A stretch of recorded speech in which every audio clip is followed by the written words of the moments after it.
Yay. Well, welcome everyone. So this is our second 3.0 meeting. We have a few items on the agenda today, but if anyone have any questions, anything they want to ask initially before we get going, feel free to do it now or introduce yourself if you want to.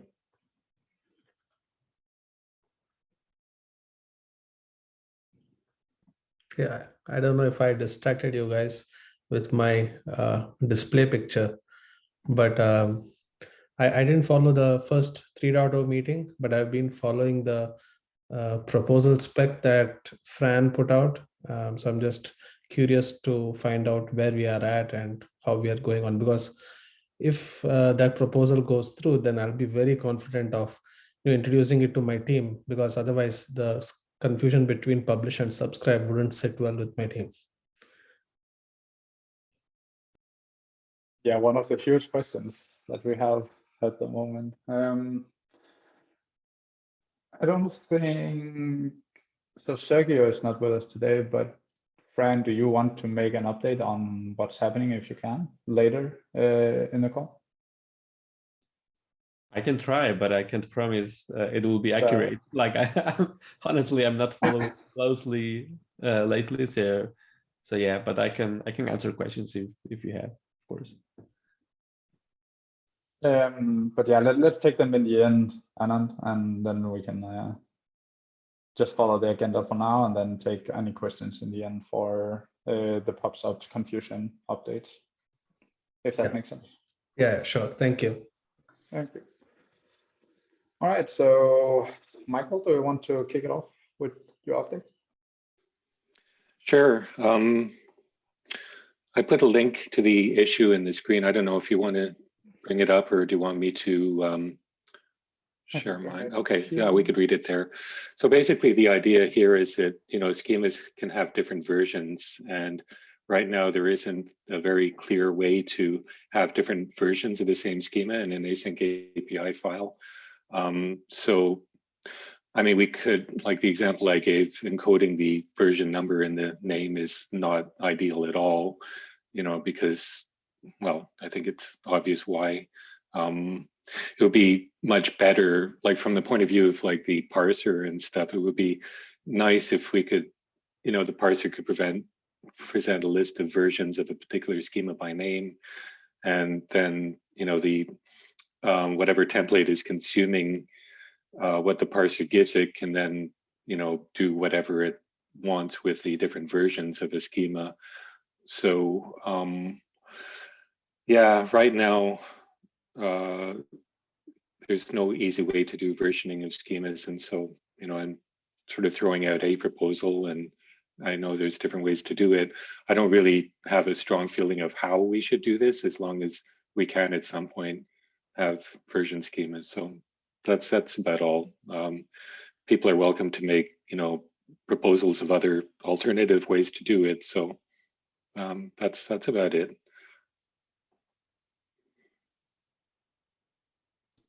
Yeah, we'd like to add something to what Michael is proposing there. I'll add it on the issue later. And it's like we need, whatever we decide, whatever we do, like how we solve this issue, which I think we should solve, it needs to be compatible with existing schema registries, right? Like, like Solaz or Confluent, or, like whatever, or Apicurio or whatever. If people are already using schema registries, there should be a nice way where you can map these versions on the file with the versions on the schema registry, right? It's my 2 cents. So. Yeah, no, absolutely. That's a very important consideration. Yeah. Michael, so would that be capable, looking at the sort of the example listed down below there, would that be possible using the proposal you have out there? Well, I mean, it would require a change to the parser to make it work properly. Because right now, I mean, the parser would accept that, but if you try to render something like that in the studio, you just sort of get this like it doesn't render the schema properly, even though it's technically allowed. So we would need to put in support in the parser, which of course in turn means that we'd have to have an official way to do it in the spec, you know, to make it kind of have one universal way of representing things. So I think we require a change to the spec and then subsequently a change to the parser to make all this work. Got it. Is that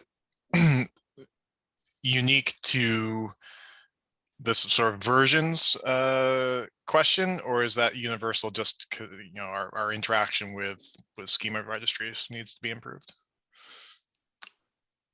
I think both, I guess. Okay.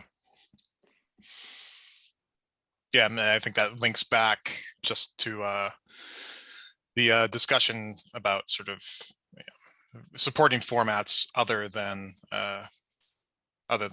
JSON in my mind, I guess. Is that an accurate representation? Well, that's a different issue, but I guess if we consider both at the same time, we'll probably get a better result in the end, you know? Yeah. Okay. I'm just thinking about ways to group this together, I guess, if not in GitHub, then at least in my own mind, like which things are a little bit more are related to each other. Yeah. That's good. Thanks. Are they not only related because of the schema, or basically just the schema? Because in the end, it's two completely separate features and problems, right? Yeah, that's true. But I mean, if people are using XML and they've got like XSD files that are their schemas, they could have different versions of that too, right? So how would we deal with that? Different XML schema versions. Abir, anything? Yeah, so actually I saw the two versions, and one thing that I am getting confused here, like what if we are having same properties, some properties will be similar or the same ones in version 100 and version 110. So are we going to repeat all of those? It will be something like code duplication or something which we can do, like add on to the versions so that we don't duplicate the things out. What do you feel about it? I think that at least JSON schema probably lets you reference common parts of another schema. Like, I'm not really sure. There's probably a way to do it with refs. Haven't really thought about that, but that's something we should consider as well. How to avoid duplication. Yeah. Yeah, that's actually an excellent question. Are we to remind adding that to the discussion of the issue? Because it's a really important point to have thought of, because if you split it up like this, it's gonna maybe be a bit tricky to do exactly what you do, what you talked about with reusing like a core schema. But it's a good point. Mm.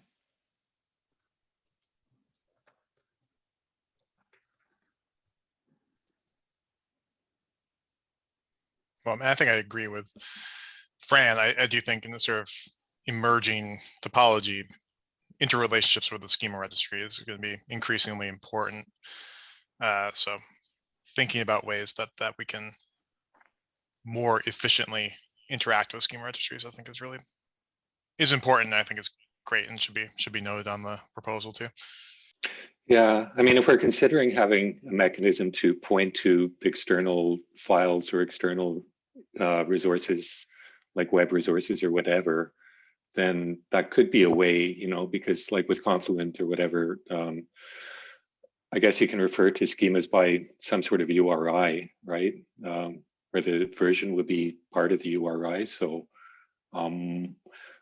referencing external things and schema registries and versions could all sort of be solved that way, at least by, you know, if we have a way to reference external things. Yeah, well, it's an interesting philosophical point. Like, does AsyncAPI want to be in the business of managing schema versions? Or I don't think it's so much about managing schema versions, but just about like if you're representing an event or a message, and that message uses a particular version of a particular schema, and it can, like some sort of tooling can extract that from a schema registry. So you just need a reference in the AsyncAPI file. You don't, it's not, I don't really consider it managing schemas as much as saying that this message refers to a schema that's in a registry somewhere.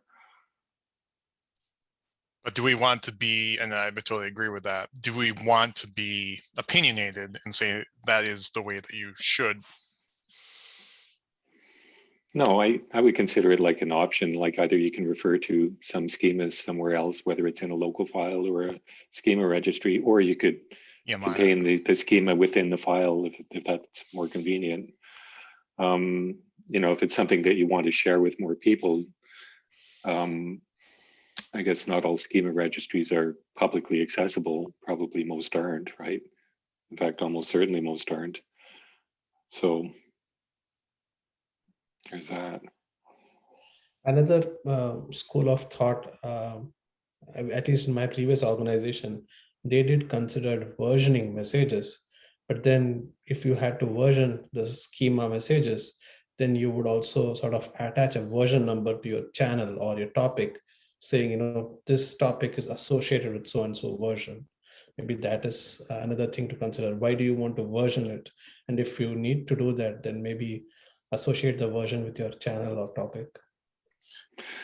I think that there's a challenge. Sorry, Michael. I think there's a challenge there with Kafka in particular, where the messages from the beginning of time are there, and so you have naturally an evolution of messages on the channel that you wouldn't want to necessarily, for every version, create another channel, because you want to have that continuous from the beginning of time sort of thing. So you want to have a full listing of all the potential schemas that you could have on that Kafka topic available. I see. Okay.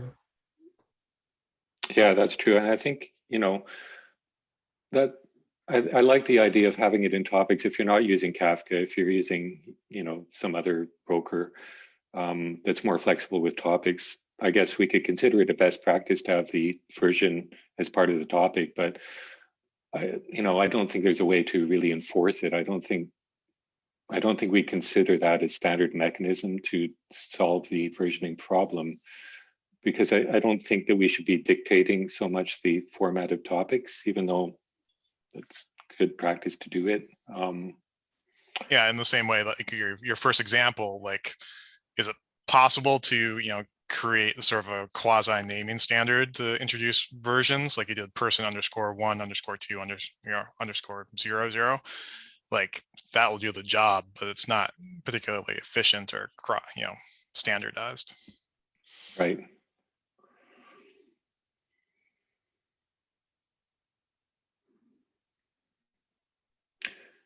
Anyway, I don't think we're going to solve this problem today. I just wanted it to be known that that's an issue that I'm concerned with, and people can, read the issue and comment, and hopefully we'll make some progress that way. I know I've only got 10 minutes before I have to leave, so we could move off this unless anybody has something to add.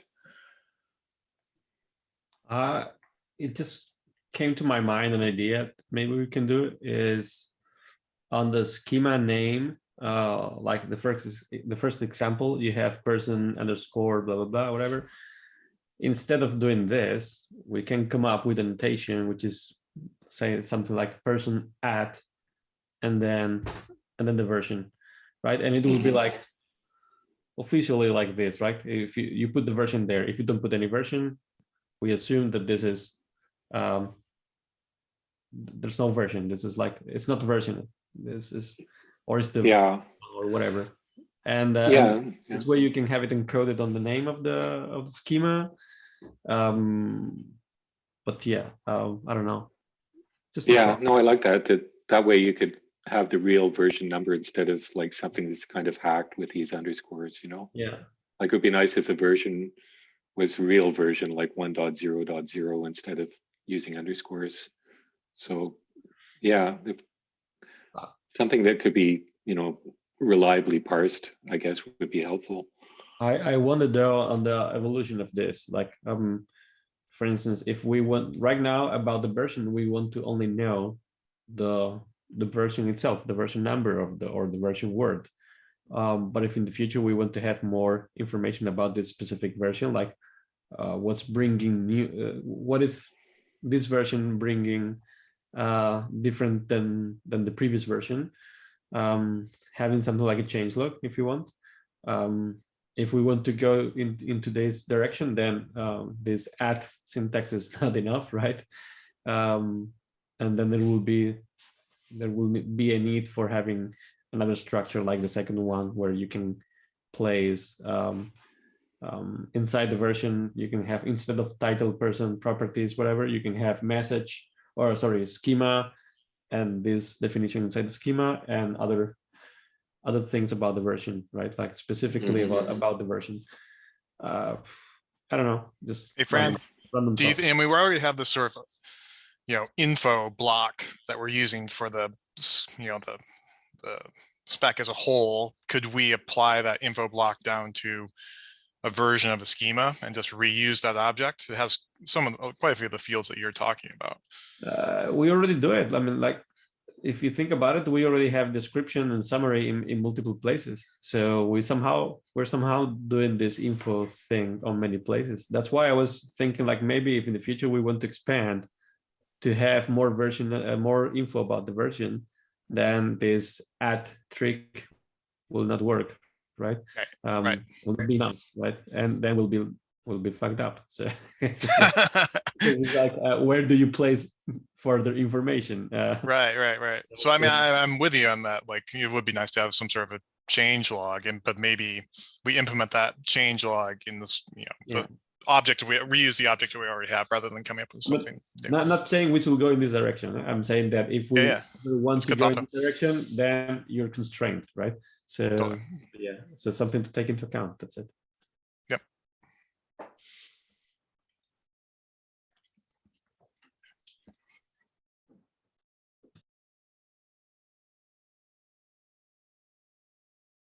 Does anyone else have any more comments for this discussion? No. All right, make sure to write your ideas in the issue at hand. Yeah, just so we can track it along. All right. Next up. So last time I talked about wanting to create, or we all talked about creating an issue to track all the progress that's happening across all of the different issues and all of the different things that has to be addressed or fixed or whatever it might be. So last time after the meeting, I created this work on 3.0 release. It will contain all of the progress in terms of who's championing which issues, as well as I was thinking about having like what's the next step in order to move this further along, for example. And the same with tooling. We have a lot of different ideas that we want to try and solve in tooling that has to be somewhat synchronized with the spec progress. So I just added a list and just to see how it kind of played along. But that's it. If you want anything added or changed, just write a comment and then I'll change the issue. But yeah.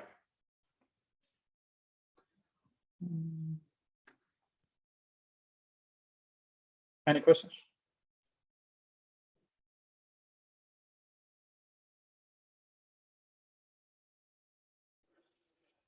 All right. Jesse, yeah. So there seems to be a little interest in 690. So I will I'll close 690 and 692. I'll write notes to myself for that.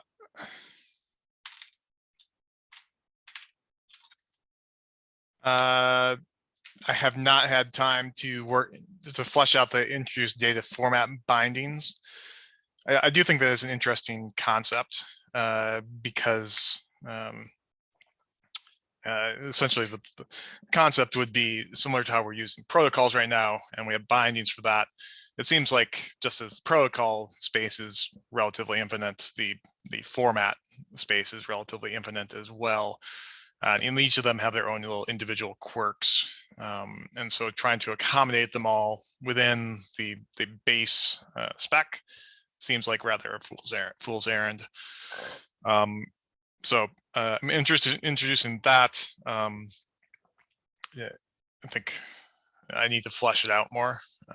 Unfortunately, I haven't had time to focus on it, but just to say that it's there, and I'm interested in pushing it forward.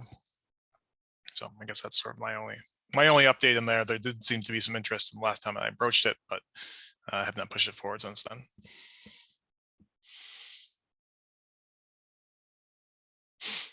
Yeah, I'm sorry. I know Magic put a comment there, and I haven't responded yet, so I need to refocus. It was the end of the quarter here at Solace, so I was trying to wrap up some stuff. So hopefully back to it this week. Yeah, no problem. But is it related to my topics? Yes, with the schema object. I mean the another formats and yeah. So I think So you so. can- And I think that we are largely treading the same ground. And in the previously we've talked about that. I think I'm largely aligned with you. I think there is a lot of common ground there, and I think I just need to devote some more time to thinking about yeah, how those two things intersect, and if they don't, I think that your proposal is a pretty good one too. yeah, sure. But we can cooperate, yes, on this topic. It's not the problem for me. Cool. Yeah, I enjoyed our discussions previously, so I'm looking forward to actually diving back into things.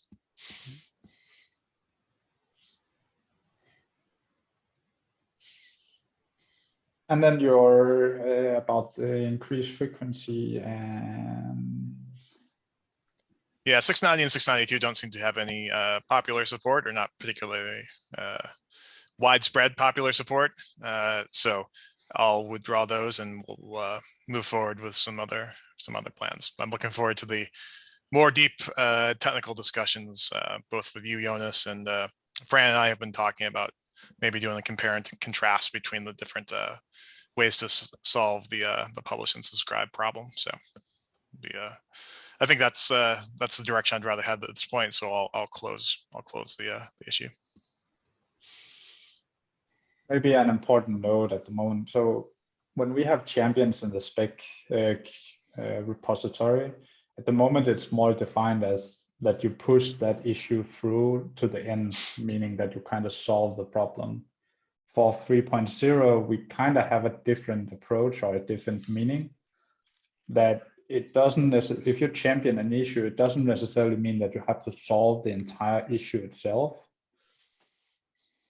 But we have to figure out if it's worth solving now, should it be solved? And in terms of, does it need a major version in order to accommodate these changes in the future, for example? I guess that's what this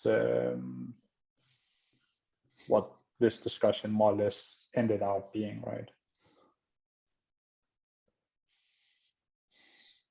Just keep in mind that the current contribution guide does not tell you that you have to be like one champion for an issue. Like if an issue is complex, there can be multiple people working on and share the load. So just keep it in mind. Or a tag team. Like a SWAT team. SWAT team. Wow, even better, man. Love it.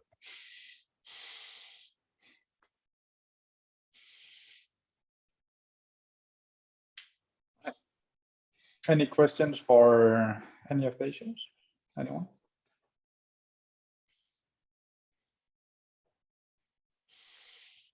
I guess Magic, you're up. Yeah, I will be quickly.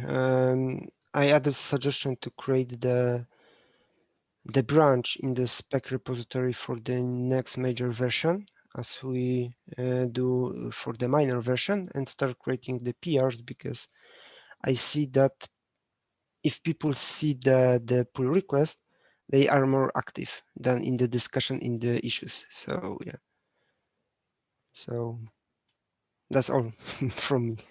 Maybe I will create, yeah, because we need to update the release process, because at the moment we only describe the, you know, the release flow, the release workflow for the minor changes, but yeah, we need also to adjust for the major. Yeah, and that's it.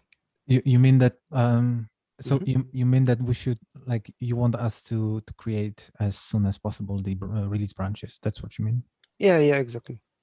Yeah, but we must also discuss, yes, about that, how to handle that. Yeah, wasn't it in some issue already mentioned? Nope. Yeah, probably in this work on 3.0 release, the last comment, as I Okay, saw cool. Jonas. So yeah, let's just wait maybe a few couple of days. If nobody objects the name that was proposed there and that we have to do it, let's do it. Yeah, sure. So just ping me Monday, where I only do not creative stuff because I'm not capable of doing anything else, and I can configure that for us. Okay, sure. I will remember. Which repositories do we need it in? I guess it's both Spec, JSON schema, Spec, and tooling. No, at the moment only on the Spec and JSON schema repository. Yeah, because for the tooling we need some, you know, changes that we accept. But actually we're gonna have it in tooling. So parser.js, the works on intent driven API started, and there also will have to be a major next major branch created, and therefore there will also have to be the same branch in generator. So we're gonna have already few repos that approach big time. Yeah, so that's with parser and generator repositories that has to have them. Anything else? Yeah, no. Okay, thank you very much. Thank you. All right, any questions?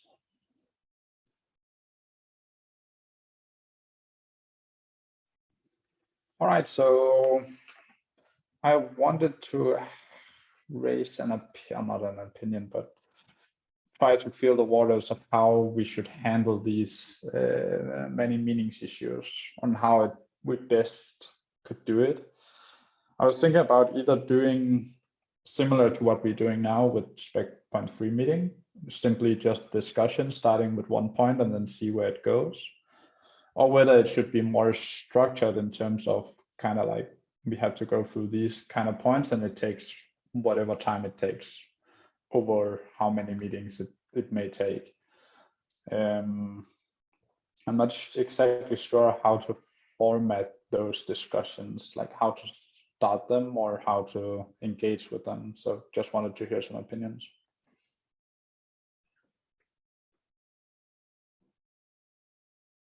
If you have any.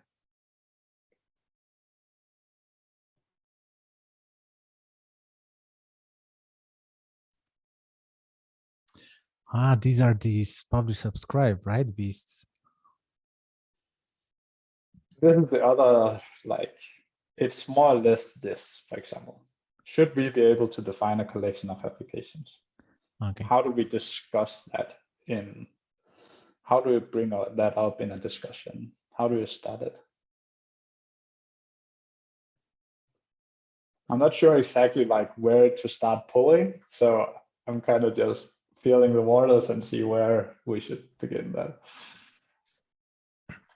Like the most important is to make it loud about it. So we're not, since it was created, we did not really publish it anywhere. And I recall that there were a few folks in the community that already suggested that we like that the spec should do it. At least Lorna, for example, I remember. Not sure others. So first, I would suggest. Maybe Nick is on the call, so maybe I think Nick also.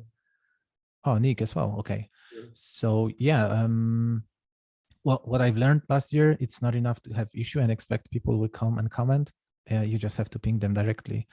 So definitely ping people that we already know that were interested with this feature, and try to search through Slack with some keywords. If somebody already mentioned it, we have the whole history of Slack, luckily. So maybe you'll find some names. And then, yeah, let me know. I can push it through our social media as well.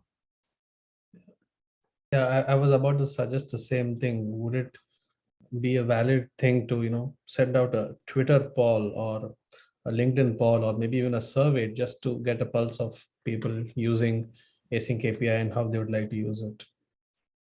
Yeah, could be useful. Yeah, I mean, giving is a strong change. Like it's a huge change.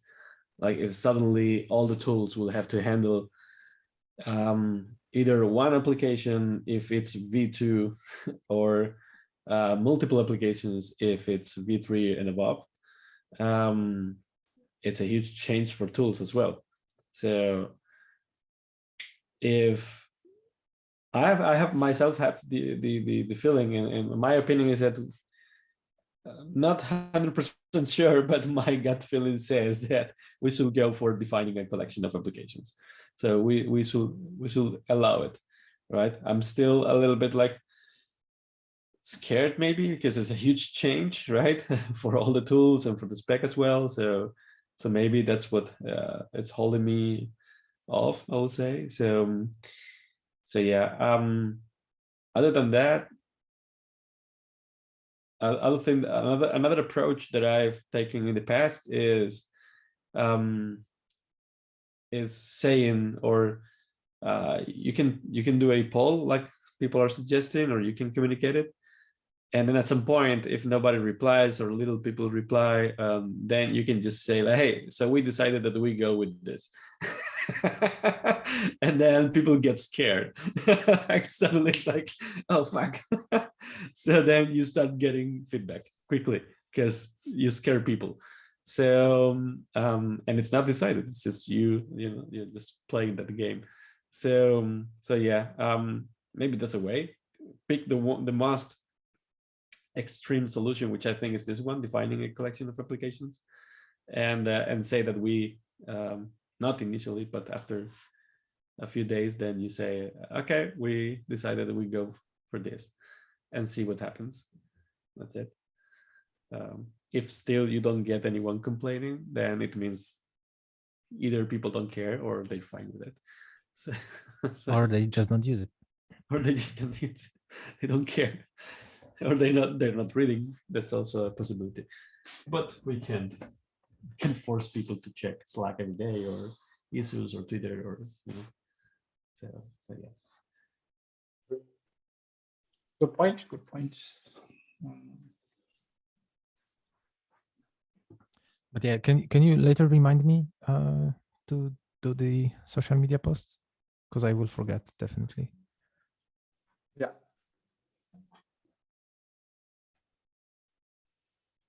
Fran, how did you structure the thinking out loud sessions? Did you have specific points that you wanted to discuss, like written down before a meeting, or? I'm actually preparing the new season, and this season is going to be a mix of discussing these things, like challenges that we're facing on AsyncAPI, and also some interviews to some people in the space. So it's going to be like a mix between the two. And the way I'm structuring in these cases is for interviews. Of course, you have to prepare upfront what you're going to ask. And for the case of discussion, like open discussion, like thinking out loud, literally. Maybe not questions, but what I prepare upfront is just a list of things, of topics, in case the conversation is getting stuck or or cold, and you have some topics there that can revive the conversation. So yeah, that's what I do usually. It's usually not needed. People usually get engaged into the conversation, so that's fine. if you want, we can get one of these points inside in one of the episodes. I will be more than happy. But as it is right now, it will have to be after March 21st, I think. So yeah. Yeah, I'll just hold it myself, I think. It's all booked. So Yeah, no worries. Now I'm thinking about doing it similar to this, but just pinging, like starting immediately, just saying this date, we're gonna discuss this. Here's the Zoom link, more or less, and here's the schedule. Like here's the key points that we want to discuss about these specific issues, and then just see how it goes, I think. So I guess you can do it in a similar way that I do the contribution. Like let's talk about contributor first. Like so I upfront let people know what is the topic. If I have a guest, that's cool. If someone joins live, that's cool as well. And then who can joins. And sometimes I had to brainstorm on my own, like out loud, but it is also helpful to think out loud. Like one of the conference presentations I built this way, thinking out loud and just having comments in YouTube, and it was a very good presentation. If it comes to the content, not the presenter, but you can try this way.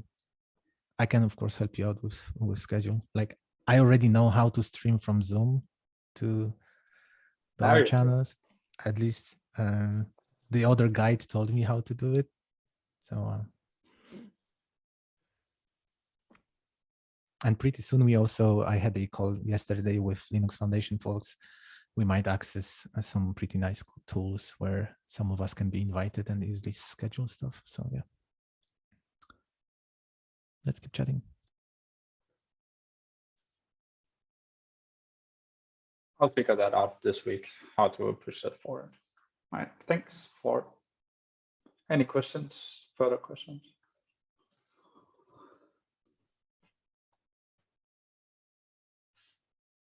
No. Questions. I think it's getting there. We're getting there. We're starting the work, and yeah, let's keep it. Let's keep progressing. But yeah. I see that Abir is left the meeting. So I guess we'll skip the status of pops up confusion and what's happening there, unless you want to take it. If someone wants to ask any questions now, I think I'm happy to answer if I can, or anyone answer, of course. So yeah. But like the status didn't change, right? It's still confusing. No, it's still confusing as fuck.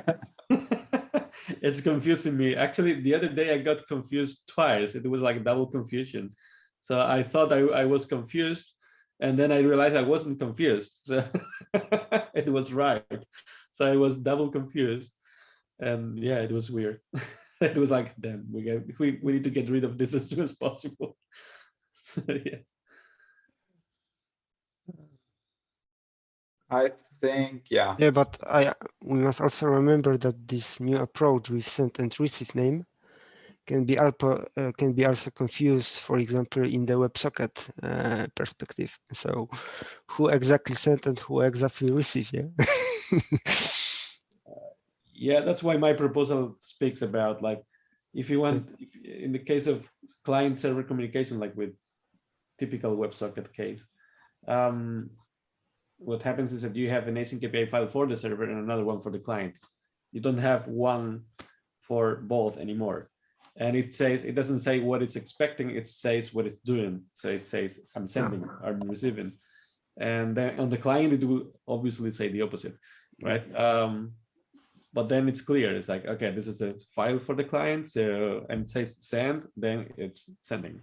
And it doesn't say publish and subscribe anymore, because it's also confusing people, thinking that AsyncAPI is only for PubSub pattern. And yeah, so. Yeah, right.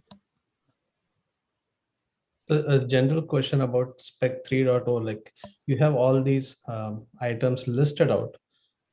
Like only when you get through all these will Spec 3.0 be released, or is it just going to be or do you have a date for it in mind, like where you target to release 3.0 by then? So we have this milestone that's kind of gathers all of the issues that we have to in some way or another address before we can release 3.0. At least that's the thought. That's actually another thing. So I pinged a lot of folks in the issues that whether they wanted to champion them, but Fran and Lukasz, I think you have to add this label to all of those that have no champions. I'm not sure if you need me to tag you again, or because that's kind of the only way that people can see whether an issue needs a champion. Unless you want me to like keep a manual list, which I don't really want to do, but you know. If you pinged us already and we didn't notice, then sorry. At least I'm No, sorry, no, not sure about Fran. Probably not. No, I'm not sorry. just ping us or just send us a link directly and we're gonna add labels. Sorry. Mea culpa. And so you have also the first issue, which is proposal to solve, publish, subscribe, confusion strawman.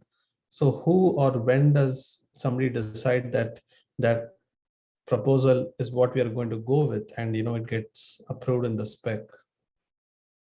It just follows the contribution guide. There's no changes to this. So we all follow this IFC 0 in terms of its as an initial proposal. I can't remember all of them. IFC 1 up to IFC 2 when it's accepted, I think, right?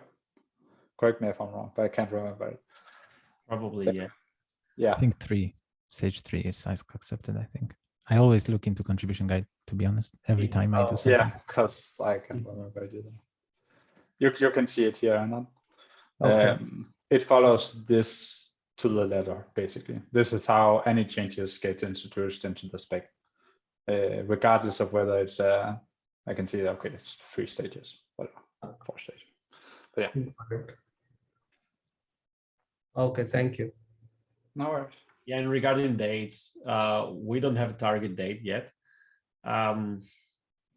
We know it's a complex, this one is going to be a complex release. So we could be saying like, we want to target this for maybe, I don't know, June release. Most probably it's not going to happen. So most probably this is going to September or so. Because aside from spec, we also have to update the tooling, right? And as we were speaking before, like if we have to consider that now tools have to take a collection of applications instead of just one, then tools, this is not just a simple change to do in the tools. It's something that you do in a day or two, right? So some tools might even lose meaning or change meaning somehow. So yeah, so it's something to take into account as well. Plus the parser itself, I think we should be releasing intent-driven parser API, so people can adopt it as soon as possible. And then once we release version 3, they have no breaking changes on their code, right? So that will be the idea, at least for people who already adopted it, right? For those who don't adopt our parser and our intent-driven API, and then we can't do much. It's just a major version, it's breaking change. So yeah. Okay, thank you. No problem.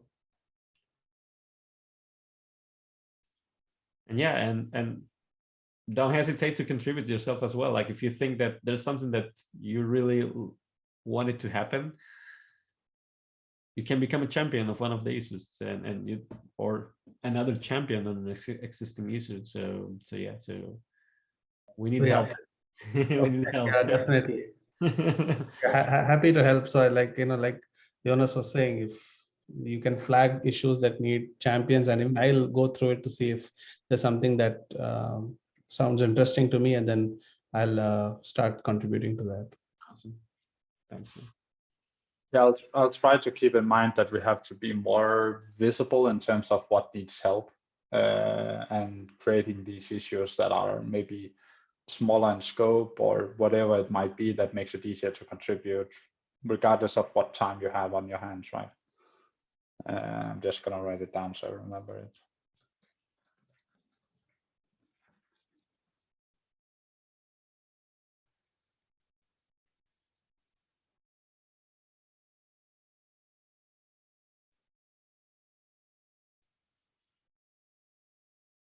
Any other questions? Anything you want to end everything off with?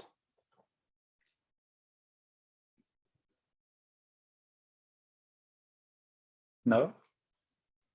Did you consider writing an article that we kicked off the work on 3.0?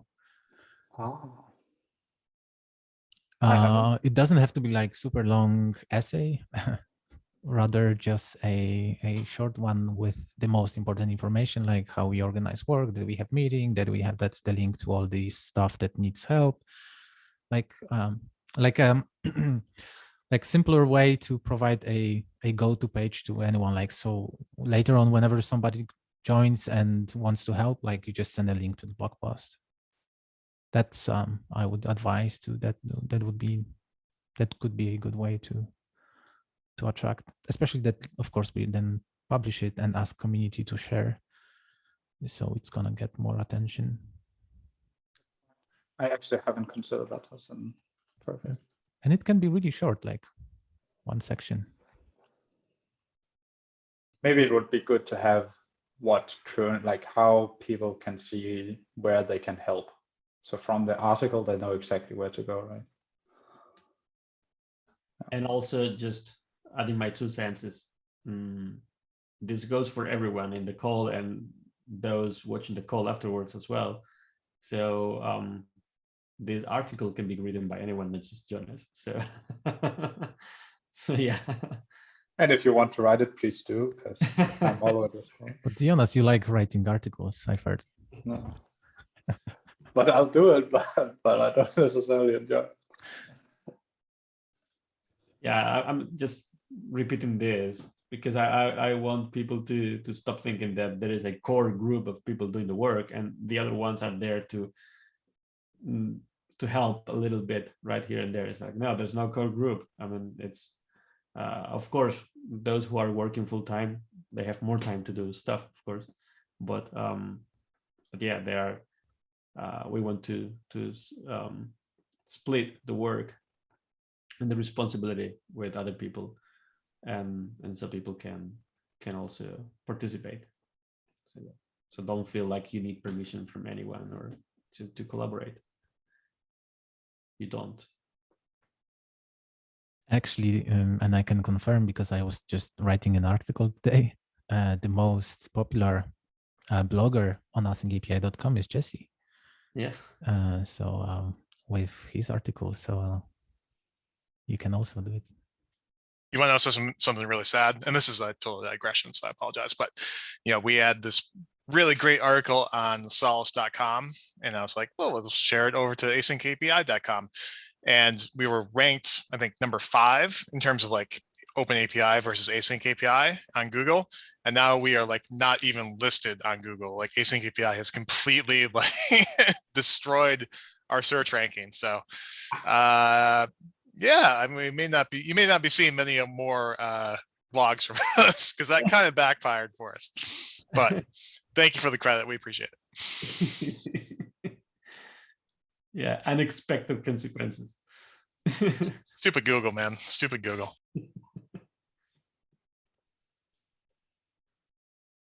Yeah, if anyone wants to write that article, raise your hand right now so I can delegate it. Otherwise, no, we don't take decisions on meetings, remember. So, true. Yeah. I'm just gonna write if there's any takers. Actually, I'm just gonna create an issue for it in the website, and then we can see if anybody wants. So that's how you do it, right?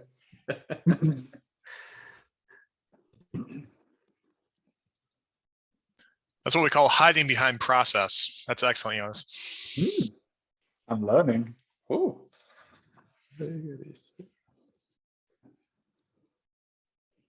All right, I'm gonna do that. Yeah.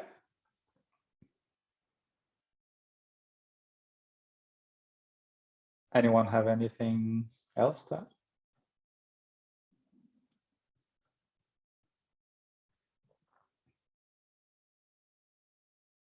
And the same goes for hosting these meetings. Feel free to like take lead and host these, just follow the agenda, whatever. Feel free to do that as well.